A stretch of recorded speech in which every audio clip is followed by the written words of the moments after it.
welcome back to the Fixing Football podcast with me, Martin Naylor. I am here with Liam O'Meara, and we are still trying to fix football, for those of you staying with us. Thank you, and thanks a lot. If you are new here, please do subscribe so you can be part of this community that we're trying to build and trying to fix football. Liam, how are you doing, mate? Yeah, very well, Martin. Very well. A couple of weeks off from the podcast. That was nice. Some really good bonus episodes, Martin. Definitely worth a listen if anyone who wants to go back to them. If not listened to them yet, they enjoyed them a lot, Martin. Yeah, they were fun then, with Jim from the FYP podcast and John from the Anfield Rap, for all you Liverpool and Palace fans and fans of comedy or football podcasts in general. And the Anfield Rap is like, in terms of club podcasting, because obviously that's something I did. It's as big as it gets. Yeah, it's when I did the old football podcasting for Bolton, like, they were the absolute dons of it all, really. The Anfield Rap. And they do things very well as well. They just covered the... But anyway, yeah. I kissed his ass enough, I think, during that. Right, but it was really, really nice to speak to him. Really sort of get under it about podcasting in general and what we can do. What we will do. Right. What we will do. We will get on to the Carabao Cup final. Arsenal bested by the cheating blue side of Manchester. What else have we got to talk about? There's been a lot go on. There's so much go on. Spurs, we could talk to them. We'll talk about them to death, but they are going down. That is coming up. We're going to have a quick chat about that. I was going to say, as far as calamitous afternoons go in North London, like Sunday was right up there, yeah. Chaos, wasn't it?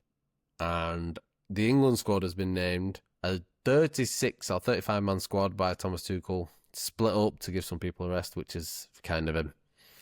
While we prepare for a World Cup. But the big news from the other week, it feels like a lifetime ago now, Liam, but Chelsea were finally handed their punishment for admitting breaches or I can't think of the word that they used, but it's undisclosed payments. Well, that is why they've been punished. Yeah, I'm trying to think. Chelsea called them historical breaches. Yeah. It's pushing it a little bit because it's not that long ago, but it predates the current ownership, and it was something that came up in the audits of them purchasing. Yeah, in the due diligence sort of process following Todd Bowley and Bluecore taking over. Books ranging from 2011 to 2018, I believe, found or discovered or saw some undisclosed payments to different bodies and different people of around 50 million quid, somewhere around that area. Just shy of, 50 million. And so Chelsea have, Todd Bowley and his group have, you might say, have done the right thing in admitting this to the Premier League. And it's seeming like their punishment is showing the benefits of that, should we say. They've been hit with a record fine, let's just add that, of just over 10 million quid. A suspended transfer ban for 2 years, a ban on signing academy players, and a further fine on the academy and that as well. But, Liam, I thought it was worth getting into sort of what this meant. Obviously, this doesn't bode well for the other big case that could be surrounding similar issues that were involved in this one, but also sort of why this matters, why this punishment matters as well. I think why it matters is essentially because of the leniency of the punishment. I think that's what's made this such a hot topic. But there's a lot to break into, so we'll start from the beginning in terms of doing the right thing. Chelsea definitely did the right thing. You know, these payments, they've predated it. I think it's quite interesting when you think back and you take a step back in time with these payments, because the Eden Hazard transfer in particular, that was one that everyone in Europe wanted to do. But quite a lot of clubs pulled out of that transfer. I seem to remember, particularly Man United, were very close to signing Eden Hazard, but then pulled out of it, which I think is quite interesting. Now, just sort of going back in time and thinking about that. Maybe, as to why United made that decision at the time. I do remember there was a time when, from memory, it was Chelsea, Arsenal, because I think we were very early on Eden Hazard, but without being able to do it at that time. Real Madrid, it might have been Man United as well, it might have been someone else, had all had a bid accepted at the time. And then, following Chelsea winning the Champions League, Eden Hazard did like a LeBron James style announcement that said, yeah, it was. Was it on Twitter he did it? Yeah, I'm going to join the European Champions or something along those lines. Yes, it was. I forgot about that. But yeah, you might be right as well. I can't remember like as good as that, but yeah, a lot of clubs, everyone was interested in him. He was the guy. So yeah, what does this mean? Chelsea's punishment. They're self-reporting as the Premier League cited exceptional cooperation, self-reporting by the new owners, the fact that the offences were tied to the previous owners and not the current regime, and the league concluded that if the payments had been declared properly, they still may not have breached spending limits at the time anyway.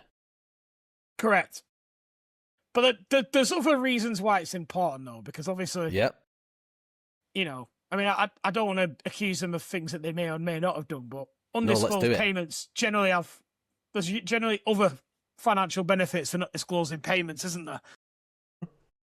You know, if someone does work on your house and takes cash in hand, there is financial benefits to that, allegedly, that type of stuff. So I think there's more to it than just PSR. I mean, I'm not saying that PSR wasn't necessarily an issue at this point, but it was less so. It was less the benefit, and I just wonder, it's not necessarily the motivation to do it would have been necessarily PSR, but more financial benefit for people involved in the transfers, which is something. Well, namely Roman Abramovich. That's who we're thinking. All the beneficiaries themselves, the players themselves, for example. The agents, these types of stuff. You know, if you're doing stuff differently, you can benefit. This was going back even further in time. There was a big investigation into bungs in the Premier League. Something that Wanderers were well caught in the. Yeah, is this around the agent's time with Sam Allardyce's son? Is that around that time? All that kind of stuff. And it's not about PSR, but it's about basically greasing the wheels to make things happen, right? And I think, in my opinion, it is an opinion, I feel like that's more what we're looking at here. So I understand from the sport, I think the Premier League's made a sporting sanction decision based on the competitive advantage that Chelsea could have probably done these anyway. But I'm not convinced on that because they landed the hottest transfer in Europe and that's just one of the transfers. There's plenty of others. Well, there's two that I was going to bring up, and that was one of them. But let's get into that for a second. So why was there no points deduction? Is the big question surrounding their punishment when clubs like Everton and Nottingham Forest, for similar breaches of PSR. Now, this isn't a breach of PSR, but this is what do we call it? Undisclosed payments and off the books accounting, basically, were breached PSR rules for Everton and Nottingham Forest have resulted in points deductions, where Chelsea's has sort of been a bit more complex and the concealed payments has just resulted in a fine. People are arguing that this creates, obviously, inconsistencies from the Premier League. Then the other question on this, I'll let you answer this, is did Chelsea gain a sporting advantage by these payments or these undisclosed payments when these payments were linked to deals involving players, which included Eden Hazard and Willian was the other one. David Luiz as well, was he came up? Yeah. This era of Chelsea, 2011 to 2018, delivered Premier Leagues where them players were very crucial. Champions League success, it becoming a European force in all this time. Does this now put these titles into question? Oof, now we're getting into Simon Jordan Asterix territory here, aren't we? This is where we're at. In my opinion, it definitely brings a question mark over them. I mean, we're never going to be in the realm of stripping titles. It's just not the done thing really in football. But No. But does it create a shroud over them, an element of doubt? I do think so. Yeah. Side note. I do.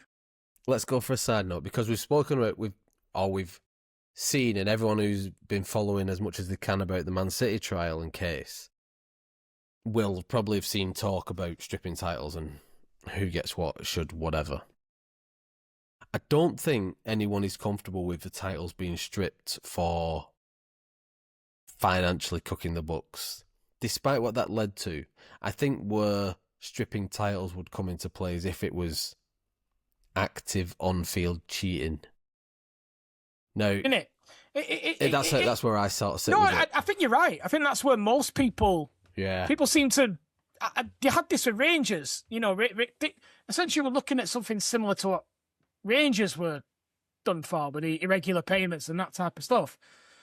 I don't really know a lot about the Rangers story. In my head, they just sort of fell into administration and couldn't really get themselves out of it. I don't really know what the punishment was. They were hit with a massive tax bill because of essentially hiding payments, essentially. Allegedly, all that kind of stuff. If I got it wrong, then I apologise, but it was you're talking in that remit, and the big talk at that point was, should they be stripped of the 10 titles they won in that period? And they didn't do it then. I mean, they created a brand new football club, and they still, theoretically, the football world in large part is still happy to associate those 54 titles that were won in the previous ownership of Rangers as with this club. And look, I'm not here to argue that point because I'll sound like a bit of whatever, but what I'm saying is there just never seems to be that appetite to strip titles, even if we use terms like financial doping and that type of stuff. We use those terms, right? But no one ever really wants to see it, because I think people feel sorry for the players involved a little bit. I think that's where those players won it. It's not their fault, but I would argue they won it because of it. I'm not as against it. When you look at stuff like what happened in the African Cup of Nations, that's what it feels. We don't even touched on that. I forgot about that one. I know. I mean, that's an episode in itself, to be honest. I don't want to open that can of worms. But I need what to I'm do saying some is research before I start talking about Africa. People just completely dismiss that as a But so there isn't an appetite for it. Is basically the short answer. Is self-reporting these crimes, if you will, get out of jail free mechanism? I don't think it'll help you get away with murder in real life. Yep, I did it. That was me. I think there are circumstances where self-reporting should help. I think Chelsea did everything right here. But this ownership group did everything right here, and I think that should be commended. Let's not. They could have tried to hide it, so let's not. If you were Todd Bowley, what would you have done? Probably this. And to be fair, you do have an obligation to do it. There are laws around this type of thing. If you do come across financial irregularities in accounting, you are obliged to report. So they did, and American ownership groups like this, they've got bigger fish to fry than just owning Chelsea. You're talking a big private equity investment group. They don't want to be seen to do. Yeah, it's not worth it to do the wrong thing to them, so they're always going to do it. But I think it's still done the right thing, and in instances like this where you can self-report, they definitely should be given that leniency. Whether it should have been this much leniency is a different question, but you should definitely be rewarded for cooperation and self-reporting. You've mentioned it a few times, how lenient this is. Where do you stand with what they've been given? So I listed it at the beginning. £10.7 million fine, suspended 2-year transfer ban, some ban on signing academy players, and a fine for the academy. Well, the fact that, as far as I'm aware, Chelsea aren't appealing it, I think pretty much tells you everything you need to know. Yeah. I've never known something like this not get some kind of appeal of some kind. This is your punishment. Thank you. Goodbye. Yeah. Okay, we accept. Promise I'll never do it again. So I think. Nice one. So I think that tells you everything you need to know. I think what was interesting with it all, though, is there seems to have been a lot of back channeling about how upset clubs are.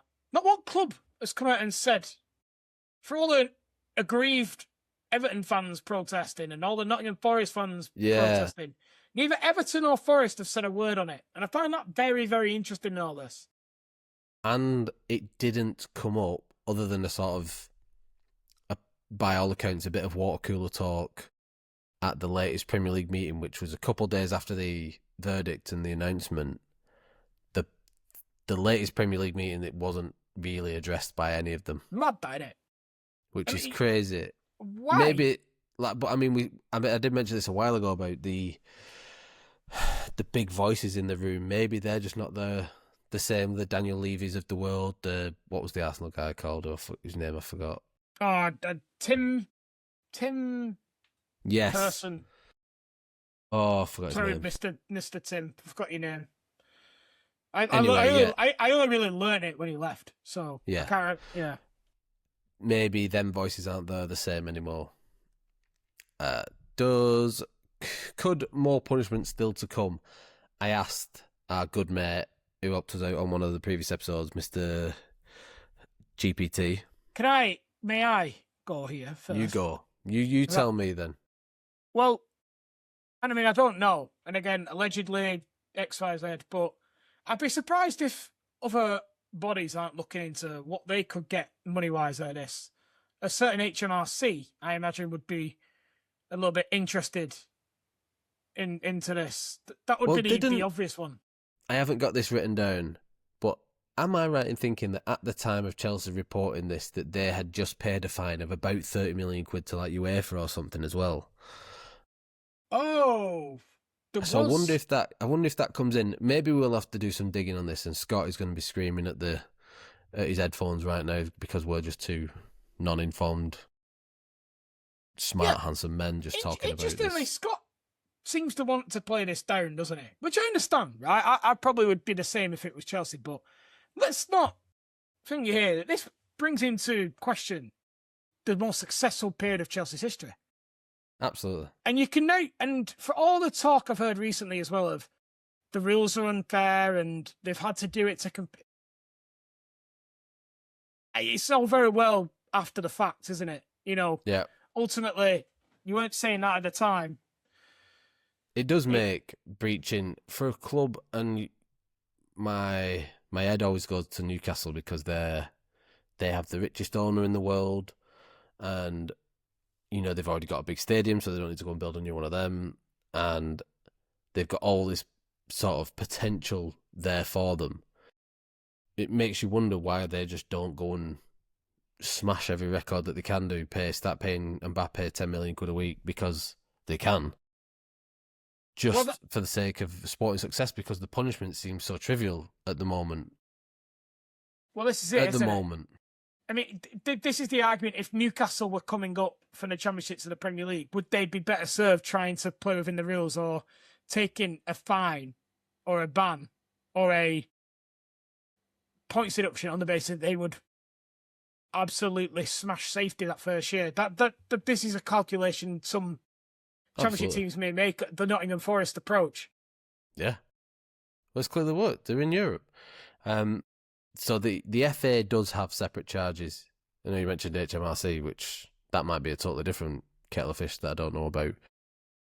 But the FA, separate to the Premier League, have 70 plus alleged breaches. That is still under investigation. That could be potential sporting sanctions, more financial penalties, most likely. So but does it, like I said, what we were just talking about, does this set a precedent? Should clubs just hit the fuck it button and be like, yeah, we'll just... the self-reporting will only work in certain circumstances. I think that's key here. Can't be, obviously, like... You can't have, like, a knife in your hand covered in blood and just gone, right, before you accuse me of anything... I did it. Yes, I did do it. There's only certain circumstances you can get away with that. Fair enough. If there's one thing Chelsea can do, it's find a good loophole. Right, loophole FC, Chelsea Asterix Blues will continue to ride again. We'll see if anything more comes of it. I doubt it. In my head, it's sort of drawing a line under it, and I'd be very surprised if the FA come with anything harder because of what we've already spoke about. I agree. There is no fix for this. If we do need a fix, I'm sure one of Mr. Abramovich's lawyers can find one for us in some sort of certain dirty loophole. I have a fix, actually. If other Premier League clubs are so agreed, go on the record and say it. That's the thing, I don't know. Are they? Is everyone cooking the books? Well, I mean, that's not an accusation I want to make, but, you know, makes you think. I just find it very interesting that not one team has come out and said, well, they cheated. I want this. Which... Because you don't want them going, don't use talk. Don't. Yeah, it's just very interesting, isn't it? Anyway, all right, well, let's have a quick break. We have a lot of little subjects to get through. If you have liked this subject on us trashing Chelsea, like, share, subscribe, comment, do all the fun stuff that make this podcast worthwhile doing. Who knows, this might be the start of something beautiful. Thank you everyone who's been downloading and streaming Dance With Me. The response has been great. I'm very happy with it, and I hope you keep playing it all through the summer. And whether I had someone actually buy it as well, which is cool. Really? I know people just stream on their services, whatever it is, but what they bought it on iTunes. Really? I don't know much of that $1.99 I see, but I'm not that bothered. It's very nice of them, whoever it was. Yeah, and we'll see you in a minute. Bye.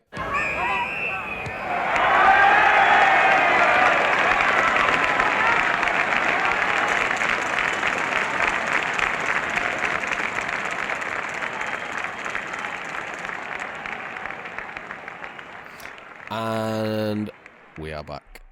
And we have so much to talk about. Just to cover up the last 10 days of things that have gone on in the world. I've been away for a week, so I feel like I've missed all that as well, but I got to watch Arsenal in the Champions League. They got through on that, did well. Loads of teams didn't do well in the Champions League. Let's just skip past that one for a minute. Centre Parks, yeah, it was cool. I really like that place, especially out of term time, because I've heard some horror stories about going in half term and the summer holidays, but when you've got little ones and you can go out of term time.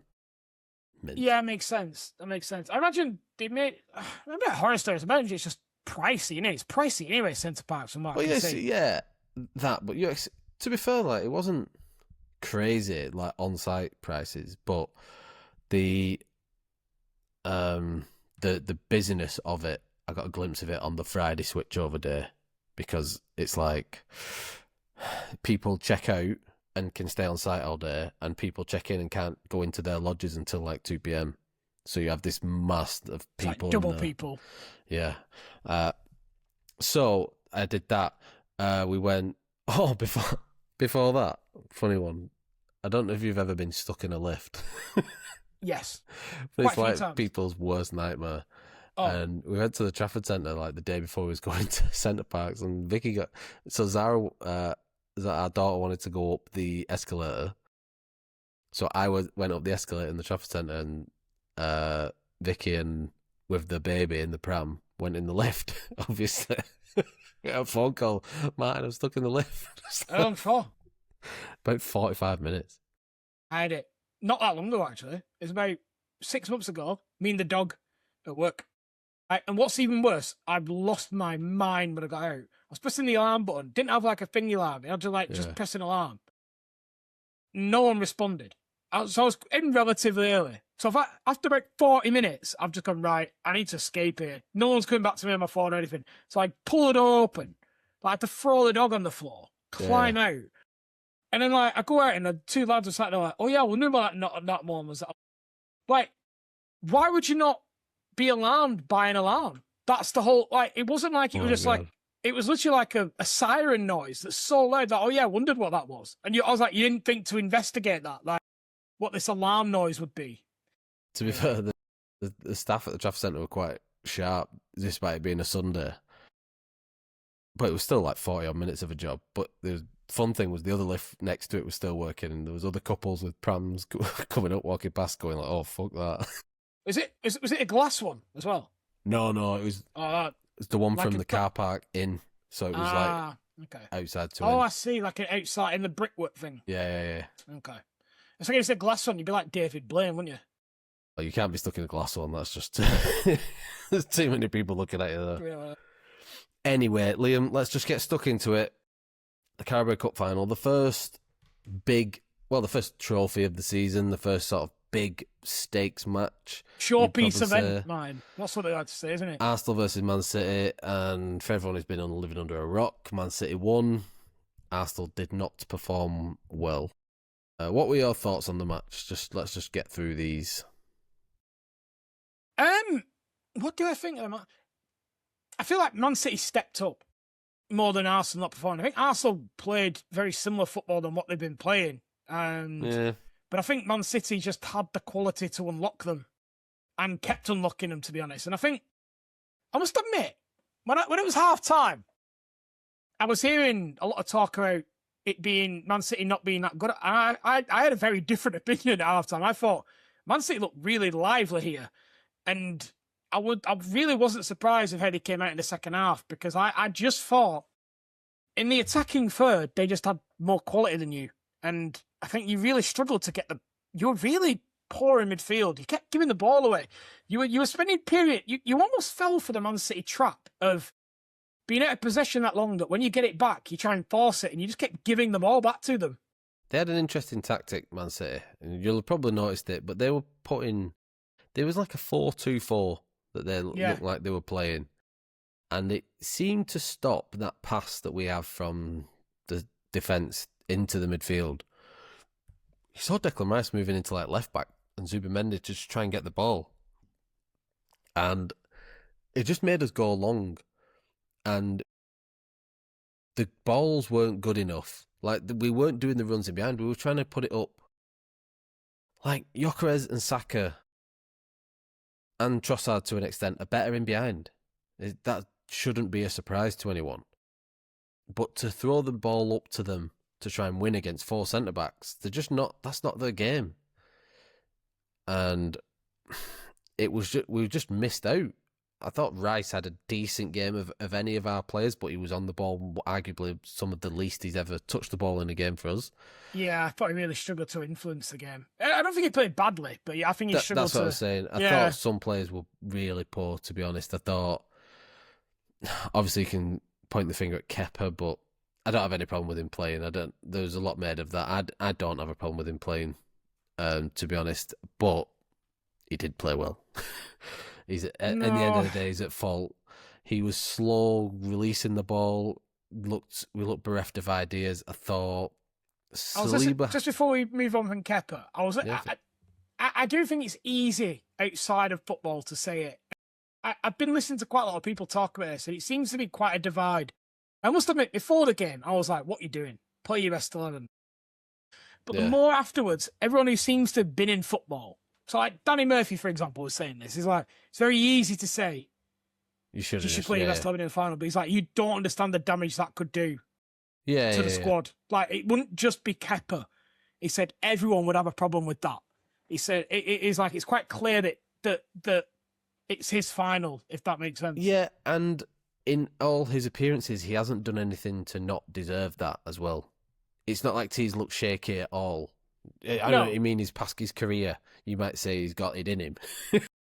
Well, in a world where, though, you don't take any emotion in it, there's no loyalty, there's nothing else, you would start Raya. And I think I do see that view, but I But I it's don't. not Championship Manager. It's not FIFA. But I It's also not... think I also think City were on the brink of scoring anyway. Like we're talking, that was about a 15-minute period of sustained pressure. Yes, it was. Yeah. It wasn't like it was a goal out of nothing, which is, I think that's where I draw a line. Like, it wasn't just Kepa's fault. I think City were about to score by hook or crook. They were all over you at that point.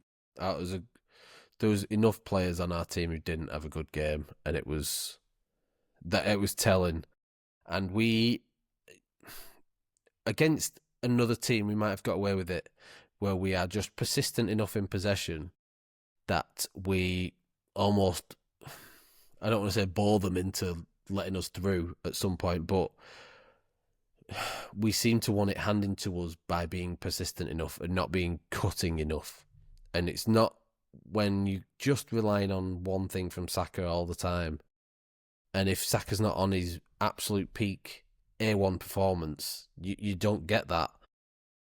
If someone might consider, I don't know, giving Victor Gyökeres the ball at any time, maybe we might not have to slag him off for his touch being terrible, because he doesn't get a ball through. I think he had one or two through, and he tries to make something of it. It's not like he's losing the ball or whacking it out of possession or something like that.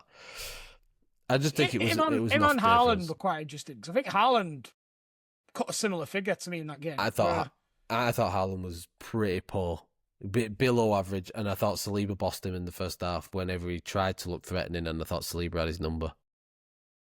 I think I heard that Haaland's got 3 open play goals in some 12 games now. Yeah, it's been a while. He's had a really poor second half of the season. All in all, Man City definitely deserved it on the day. Whatever Pep did in nullifying us building up worked well, and I think it's something that we need to address, and we need to get around us just expecting to turn teams over because we're bigger, faster, stronger, and we sometimes need to have something when Eze and Ødegaard aren't there. Yeah, I thought Havertz was an interesting start. I thought Havertz was poor, but Eze wasn't available, so again, Havertz has been knocking on the door, and he hasn't not deserved to play. He's injured, and we don't know if he's going to be back this season. Yeah, he's actually out for the World Cup. They're still waiting on how his recovery is looking for that. Yeah, so a shame. Obviously, the fun talk of the quadruple is over, but it would have been nice. One thing I did mention is that I think there will be good. Man City will have momentum now, and their tails up. The good news for us is it comes at the end, we've got an international break now. 2 weeks, where that momentum sort of dies a little bit, and we don't play them till mid-April. They've got some tough games in that time. They are more likely to. Every time we've lost, it's only our 4th loss this season in all competitions, and every time we've responded with a 15-game unbeaten streak. That sees us to the Champions League final, by the way. I think people read too much into this, that's all I've heard about this game for the last It has been 3 a lot of that. weeks. It has been a lot. But you get that every year about the League Cup final. I think people read I think they're just completely separate competitions. You've got, well, it's for a one-off us especially, yeah. It's a one-off game, ultimately, and you can lose one-off games. I think the issue is because of the noise around Arsenal. Yeah. But I honestly don't think it changes the fact that they are pretty much champions-elect in the Premier League. I know you won't like me saying that, but no, I think that's how close they are. I would say they're probably favourites for the Champions League and favourites for the FA Cup. Do I think they'll win all 3? Probably not. But they're in a very strong position. City beat them on the day and have got the League Cup, and that's that. I think. I don't think you can read any more into it. I think it makes a shred of difference to the league, and it could be over anyway by the time. Yeah. Arsenal go down if City don't get a result in the next game. Fingers crossed. That's all we can hope for, mate. Right, let's move on. Where would you like to go next? There's so many topics. You pick. Where do I go next? Let's go with Bolton.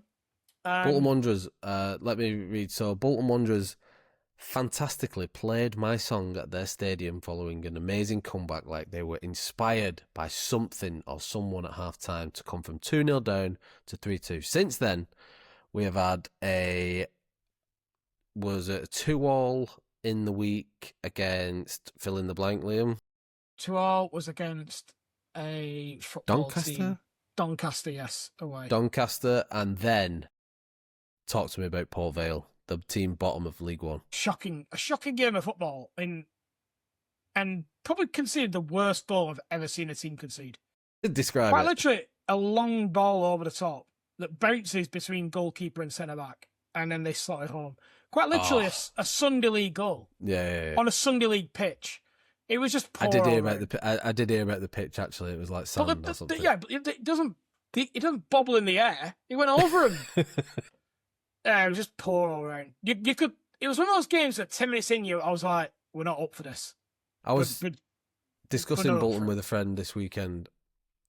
Believe it or not, another Bolton Wanderers supporting friend. Okay. And we were talking about, it's not like there's anyone close in League One that is anywhere close to the top two. So this chasing pack, let's say Bolton Wanderers do it this year and finally get promoted to the Championship. No one is looking like they are even remotely ready to compete in the Championship on any level other than being immediate relegation fodder without having to spend and get 8-9 new starters, not just new players and starters. Yeah, that gap's getting bigger every year. And you look at the teams that potentially could come down this year as well. There's some strong teams in that. You've got West Brom, Leicester. Yeah. So that some really strong teams could come down, but this is just League One. But Bolton are going to be top 8 of League One every single season until they go up eventually, whatever decade that will be. So we're just getting ready for the playoffs now, Ryan. We're just basically now in, what are we on? Middle of March, and we're just already thinking, let's start getting ready for the playoffs. How many league games have you got left now? Couldn't even tell you. 8 or 9? Yeah, 8 or 9. Can't even be. It's got to be. It's always a bit more than the Premier League. That's generally my rule for. I think Premier League's 7 in it. Yeah. So how many games do you play? 44? 46. You play 46 and you're on 39, so... Oh, here we go. So, 7. No, we're at the same. So, 7 games remaining. So, Interesting. We're going to finish 3rd or 4th. That's just... That was Yeah, the gap between your 3rd, you're 11 points behind Cardiff. And then the gap between yourselves, 60, 65, 60, so Plymouth in 7th on 59 points. I mean, they could sneak in, but it's unlikely that you fall out of that really now at this stage. Yeah, there's a lot would have to go wrong. Yeah. Like, I'm fully resigned to our fate. It's a very weird season, really. Yeah. You don't normally see that. But anyway, I think we've covered Bolton. We don't need to speak about that one now for now. About 2 months. We can pick it up in 2 months when it matters. Let's do that. Let's just pick it up. All right, fine. We have Tottenham Hotspur. The absolute craziest football club in the world, I think, right now.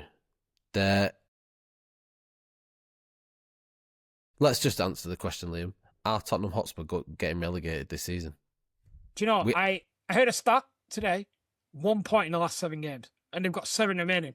So, whilst we did our ChatGPT thing a couple weeks ago, and they thought, no, it's not looking great, is it? I think they are really... I think they're going down. So, at the weekend, for anyone who missed it, they lost at home 3-0 to Nottingham Forest. And to top it all off, current manager Igor Tudor was told his father had passed away at full time. And I'm not laughing at him here, I'm laughing at the situation. Oh, it'd be fair to say he was feeling quite low at that point. It doesn't rain, it He was at a low ebb at that point, I reckon. They are 1 point above West Ham. And I've been looking at the fixtures, and I only see them potentially picking up points. And this is potentially away at Wolves and at home to Leeds. and the rest of the matches, I think they lose without a new kick up the arse, because then players seriously need it. So I'm watching some of the highlights of that match. I watched the match, and I couldn't believe what I was seeing. And so bad. Some of the highlights that have been picked up on social media, like Romero just walking back on the ball, just rolls past him straight into Morgan Gibbs-White. It is insane from someone who's this declared leader, the guy who's the main voice in the dressing room. His head was cleanly fallen off. I feel for Igor Tudor, especially given his personal circumstance. It might be an excuse for him to, a good excuse as any, for him to maybe step away right now. Probably best for Spurs because it hasn't worked so far. No, I think it's a very difficult, delicate situation, right? And yes. The main thing is obviously him and his family, and it's an absolutely awful thing. Feels shit calling for his head at this point. No, but at the same time, ultimately, the world still moves, doesn't it? So, and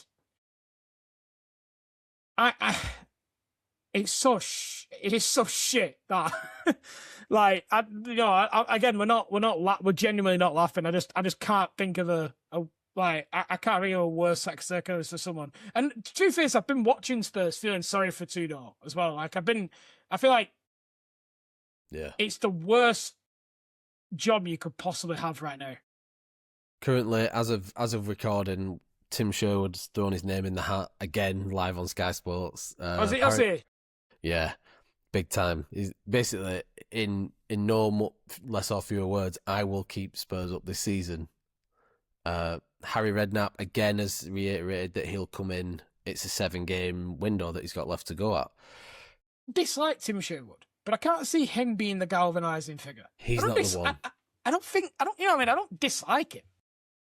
I thought he did quite a good job at Spurs last time and at Villa when he was at Villa. He might not be a bad voice for the players, but I don't think the players know him like that. But he might still say the same thing. I don't think he has that stature. I don't think he has that stature at Spurs. He was someone that they like. He's not. Yeah, but you know what I mean. You're not getting inspired by Tim Sherwood coming. And Chris Hughton's the other one where a bit like that. I get it, but it's not. For me, if you were going to go for practical, you just put Sean Dyche, wouldn't you? Sean Dyche, I think Harry Redknapp keeps them up. I think Sean Dyche keeps them up. I do. You think Harry Redknapp keeps them up? I'm not convinced about that one. But I think the fans got absolutely apeshit for Harry Redknapp coming in, and I think that makes a big difference in that stadium because it stinks. It is dead. It's been a long time out of football. It's just a long time out of football. But I suppose maybe it doesn't matter. There's no tactical fix that sorts them players out. They are dead. It's got to be 7 games, mental. It's 7 games, not 2. Yeah, 7's fine. You're not in any other competition. 7 is fine. Let's see. Number 2, Nico Crankar. Defoe, Crouch is coming back. Who was his number? Who was his number 2 at the time? Joe Jordan. Joe Jordan, yeah. I nearly said Joe Royle then. Yeah. Well, we're in that ballpark of Joe Royle, right? Yeah. Where else do we go to, Liam? Well, let's give you your answer. Do Spurs stay up? No, I don't see it now. If you'd have asked me when we did this a couple of weeks ago, I couldn't see him going down. But now, I'm just seeing a team. I think. Well, if I'm wrong, I'm wrong. But if they do go to Harry Redknapp, I think that's a mistake. But at the same time, I don't know who else they go for. It really is mad. I think if you give it Sean Dyche, you give him an 18-month contract and you let him take the Championship as well, if that's where you're going to end up. He did save Everton. I know that Everton fans don't see it that way, but yeah, he did steer Everton away from a very difficult spot. Sean and Dyche. a points deduction as well in that time. Yeah. Like, he just got out, yeah. I know they don't like it that way, but I just can't. It's not even like there's a player there that you could say, player manager type. There's just no hope there. I mean, Ryan Mason, no, but even then. There was talk of Robbie Keane, but he's about to win a league in Cyprus, I think, or somewhere like that. Hungary. He's at Ferencváros, isn't he? Right. Yeah, there was talk of Robbie Keane. I mean, surely he'd drop everything. I don't think he would. Not for. He'd want it properly, and I think they want Pochettino back, don't they? I think that's the complication. Okay, right. Well, that's Spurs. We suspect they are done for. I just think when it comes down to it, if Spurs or West Ham need a win, I see West Ham getting it right now. Need a win, need it. I think so. I think they've got a good manager, and a former Tottenham manager, as it turns out. They've got. I think he's struggled with that West Ham team, Nuno, but I think he's got them at a point where he might keep them up now. He's got Mavropanos playing like fucking Bobby Moore. Somerville's become a bit of a wild card for them as well. The second half of the season, I can't believe the performance he's getting out of Mavropanos. He was sort of promising when Wenger brought him in. I remember. He's had some stinky years where West Ham fans were absolutely calling for his head at the moment he was named on the team sheet, and now he's. I think when it comes to that big centre half, you've just got to really know how to use them. Look at Carrick, the tune he's got out Maguire. Like, you've just got to know how to use them. Don't make them. Don't pay a high line. You know what I mean? Liam, perfect segue. Let's get on to, and for our final point of this one, because there's loads of stuff we could talk about. United drew on Friday night. Chelsea lost to Everton, which was a crazy result. Hearts could win the league. Hearts they might actually do it. First time at any point they've actually been Bucky's favourites now, yeah. In fact, one other news, I don't know if you saw the news about Coventry look like they're really going to come up from the Championship, which is... They've put a string of wins together just when they were starting to run out of steam. Strung some wins together. And so a few years ago, their chairman offered a 5-year plan where they would try and get into the Premier League. And if they got into the Premier League in that 5-year plan, that you would get your season ticket would be covered, basically. And it was a way of generating a big pile of cash. Someone else did this, didn't they? Was it Wolves? I think Wolves did it, didn't they, when they first went up? Someone else did it anyway. Right, fine. I don't know, but yeah, maybe you're right. The first year was a free season ticket. Someone else. It might have been Brighton. I don't know. Go on. But anyway, the deal was if you invested something like £500 or whatever, for a team who was wallowing in League One at the time, if you invested whatever, by the time we got to the Premier League, you get a free season ticket. About 5,000 people took them up on this offer, which definitely helped the club. They've been going through loads of trouble with their stadium for years. Yeah.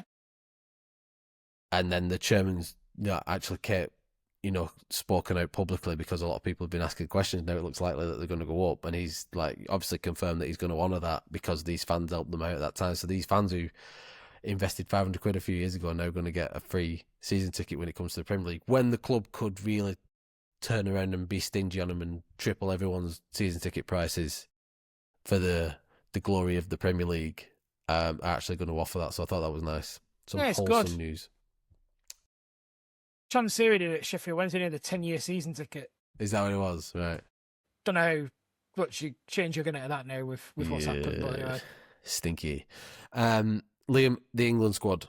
35-man squad named by Thomas Tuchel for friendlies against Uruguay and Japan. Japan is right. 35-man, interesting. But then he came out and spoke about splitting it up because obviously there'll be players joining up later. Players like the Arsenal and the City lot who will have played the final later on Sunday, who've had more matches. So there'll be a couple of players split out into an 11 or so. It's like two squads, isn't it? Basically, yeah. Good way of doing it, I think.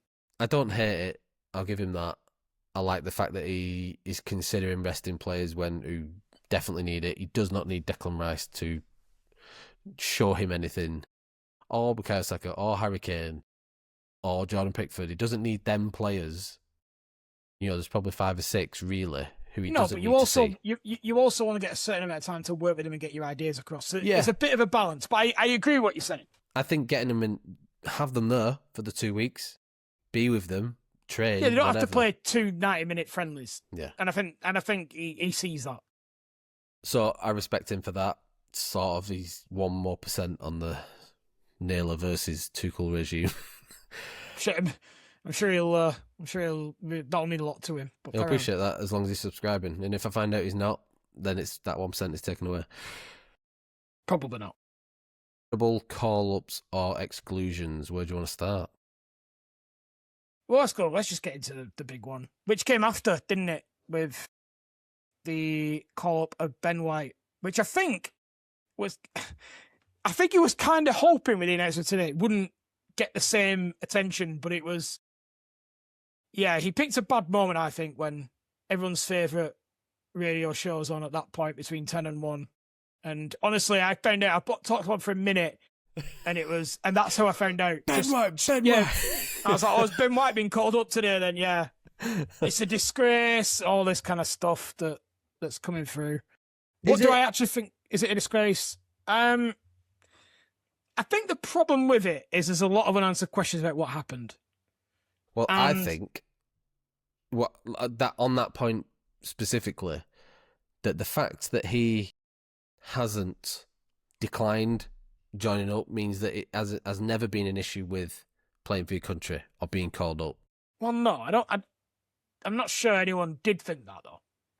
But that's the rep that he gets is that he said no to England because of. I don't think anyone says he's just said no. I don't think anyone believes it was just the first bit. Like he's like, yeah, but the stick that he's beaten with is turn his back on his country. Well, he did though. During a camp, it's not like he's because there's two sides to this, right? There's Carragher turning it down, retiring from because it's just look, I'm never playing. You've got well better centre backs than me. I just want to focus on Liverpool. That's different than during a World Cup camp or a Euros camp. Which I think it was World Cup. No, it was Euros. It was the Euros. Yeah, it must have been significant in my eyes because. And not just, I think he gets a bad rap because of his look or whatever, but he was so public about coming out when he was initially called up to the England squad about how proud he was and his family and stuff like that. I think you get this rap that he's not really interested in football because he said that he's like, that's not really his background, but he loves, like, he can't speak enough about how much he loves football. He just... So I think he gets that sort of is the colour of glasses that you were viewing him through, the hue that you have to try to see through when it comes to him. I'm all for it, not just because he plays for Arsenal. I think it shows all for it though. Like I get a nuanced view of it. I think a lot of time's passed, so it's not like it happened last week. It's been 4 years, so I'm not against the fact that there can be forgiveness and you can move on. I'm not actually against that. Joking aside on it and reactionary, but I wouldn't say I'm all for it either because unless he's significantly improving the England team, I don't see the point of doing it.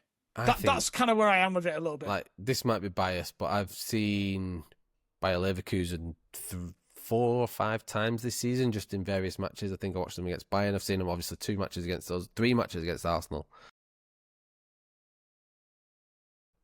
Seeing Jarell Kwanzaa be picked is baffling. I think he's getting some sort of credit for playing abroad. While I sort of encourage our players to play, I haven't seen anything. Tomorrow doesn't seem to get a look in these days, does he? And he plays every week, doesn't he? Yeah, so again, there's something not impressing really from them. Lloyd Kelly as well doesn't really get a look in. Oh, mate, I watched a bit of Juventus and I forgot that he played for him and he was absolutely having a stinker. Yeah, I've watched a bit because we talked about this before, but I really like the slot of Italian football on at 8 p.m. on a Sunday. Yeah.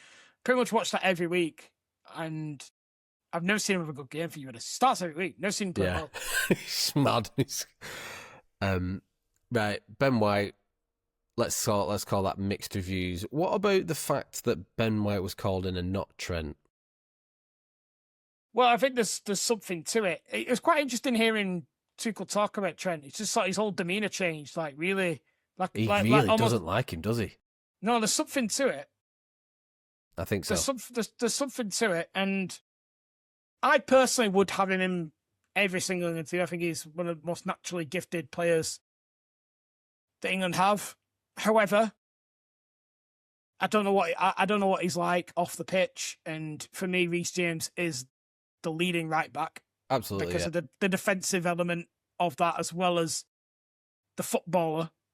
You don't, Trent Alexander has a unique skill set, but if you're not going to be playing to that skill set, you don't really need him. And if he's not necessarily great for the squad, then don't take him. I think there's a bit of that from him, isn't there?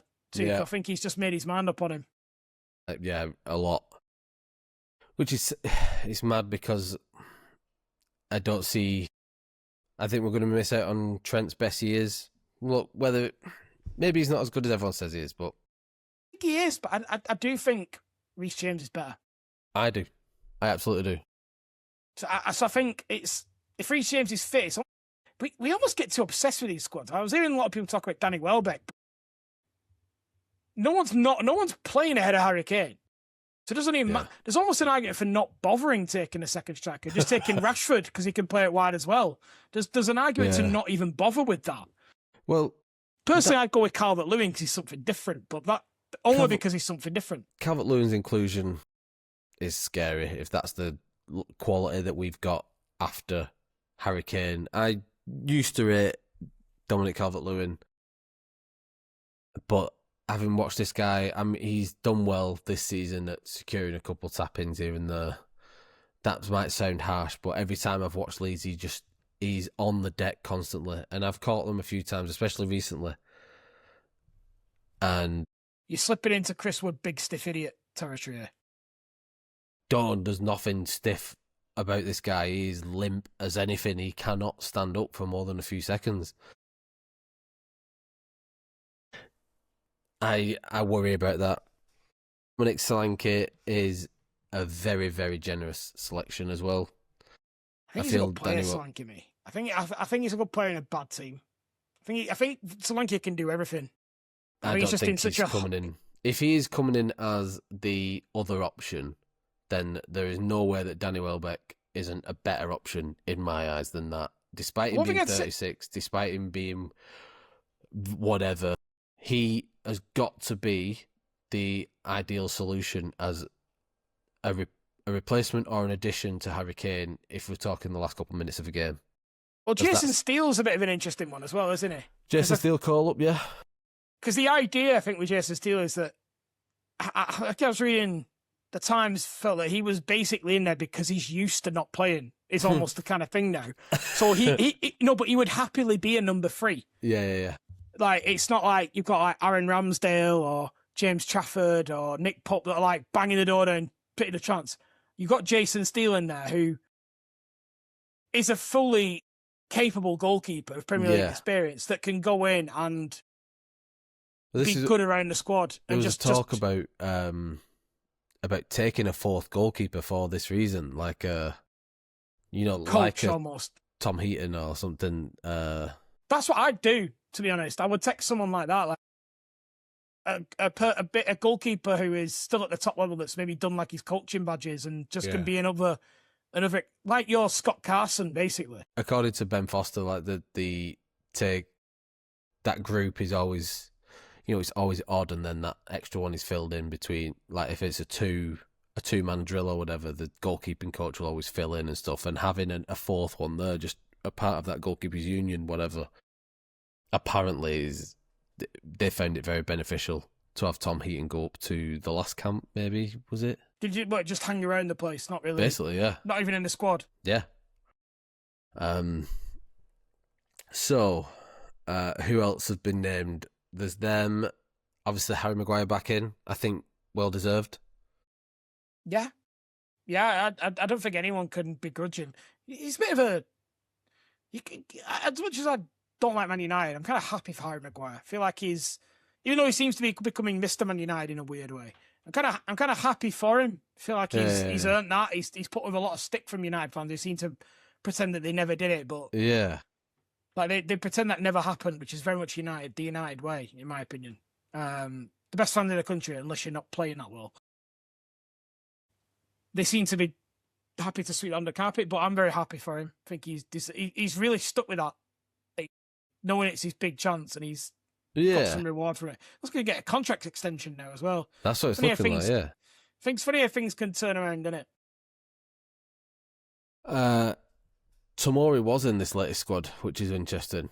Well, sorry for Kyle. Didn't mean to do you dirty. Well done. Congratulations. Kobe Manu returned. Interesting. I haven't seen. Whilst I like Kobe, I don't think. I can't say his performances have justified the recall, but I do like him, and it's good to have extra numbers in centre midfield. The rise of Ellie Anderson has made very hard to break into that centre defensive midfield. The double pivot, if you will. You're going to struggle to dislodge Anderson now. Absolutely. The last ones I want to speak about. I'm a big fan of James Garner, and I like him getting his chance. I think he's a good player. It's funny, isn't it? The James Garner Manu. Look, the much maligned Manchester United Academy. And Angel Gomez, who's sort of dropped out of favour a little bit. There's quite a few of those for the United Academy sort of making the mark a little bit. But yeah, Garner's a brilliant player. And Harvey Barnes. I was surprised to see him not in the 35-man squad. That Harvey Barnes missed out on that and was called up, after Eza dropped out. Yeah, I wonder whether he was seriously thinking about the Scotland option a little bit there, because he had the option of both, didn't he? He did, but I think So maybe a couple of weeks ago, Steve Clark announced that he'd spoken and it wasn't going to happen. He wasn't going to be playing for Scotland, which in turn sort of prompted, well, he must have spoke to Tuchel and there must be a shot of him being in the England squad. And then for him not to be in the original 35. I think sometimes it's not as simple as that, is it? Sometimes people think what feels right for them. If he didn't feel like Scotland he was just doing it for a World Cup place. He didn't feel that affinity to. It's quite dual nationality is a tricky thing, isn't it? I think we take it for granted. I think outside of football, and you can think like, and people. Declan Rice gets quite a lot of stick for this idea, but it's not easy. Like, especially if you feel an affinity to two countries. The most Cockney-sounding man of all time. Yeah, but essentially his parents are both Irish, aren't they? Declan Rice. He was brought up in a very Irish household. Was it? I think it's his parents. Yeah, I think it's a very Irish background. Yeah, same with Harry Kane. I think his dad's Irish, isn't he? So, Martin Keown talks about this a lot, doesn't he? There's a bunch of everything else, the absolute guff that he talks. But he talks about his dad being Irish and it being a big thing for him. He didn't, when he was like 16, 17, he was unsure of where. So it is tough. England squad fully done. And then, we're on international break now. So next week, who knows what we're going to be talking about? Who knows where this could be going? Who knows? Maybe Man City, allegedly. Well, we'll find something. Like I said, the world is. There's definitely 10 stories that we've missed, though. We haven't. There's going to be a lot of World Cup playoffs. I'm looking forward to the playoffs. Is there this week? Yeah, across the whole world. All the world's playoffs are this week, yeah. So the whole Ireland away in Czechia on Thursday, and the first one, so we'll see how that goes. Interesting. All right, and then basically building up to the biggest tournament in the world, World Cup Prediction League. Yes, of course. Building up. The build-up is real. Right, thanks, mate. Thank you, everyone, for listening. You can find all the information at fixingfootballpodcast.com or on our social medias if you just want to go straight there. It's at Fixing Football Podcast or at Fixing Football, wherever you want to find that stuff. Please share and subscribe and post comments and do all that fun stuff. And if you want to be involved in an episode or if you want to get your point across, leave the comments, let us know, get in touch, and we'll be more than happy to oblige. Share it to one person. One person. If you share it with one person. If you've liked this episode, just share it with one person and say, I like this episode. These two boys are very handsome. Yeah. That's all you have to do. So thank you very much, and we'll see you on the next one. Bye.